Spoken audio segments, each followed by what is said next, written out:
This is the largest transplant institute in the country, so there's a tremendous amount of experience at New York-Presbyterian. The team is incredibly dedicated. We have protocols in place to manage patients. We tailor our management to patient needs here. Since the care is so streamlined, we have significantly better outcomes compared to other programs in the country.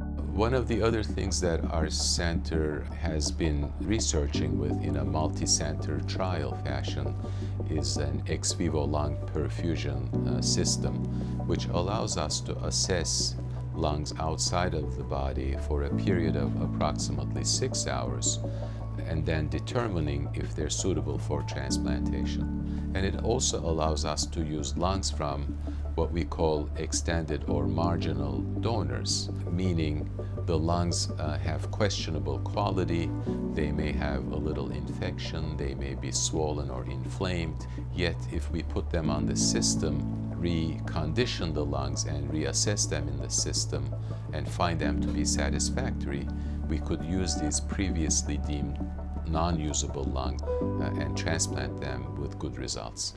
Hey, my name is Frank Castro. I live in Fort Lee, New Jersey. I'm manager of a wholesale seafood company in Manhattan. I was diagnosed with idiopathic pulmonary fibrosis approximately 5 years ago, 5 years ago. I was admitted to New York-Presbyterian in October of 2016.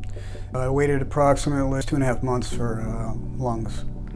And I had a couple of dry runs, meaning which his lungs came in, but they were no good. And another time I was sick and I couldn't receive good lungs. So it's about three different times that I was waiting. And you have to have a lot of patience while you're waiting, mentally and physically. And it does take a lot out of a person. But it's just being vigilant, staying focused, and I stayed centered and had a lot of support around me to help me get through all this. Waiting in between, knowing that I'm this healthy guy and then all of a sudden having to go on 15 liters of oxygen and not be able to walk to a corner. That takes a lot out of you physically and mentally. After transplant, I had some struggles and they didn't know if I was going to make it. There was a couple different times, but I pulled through. That's why I'm here, and I'm here for a reason, I think. So, I'm here to give back hopefully and help somebody else out. Now that I'm 100% oxygen, I'm going to the gym, 3 days a week.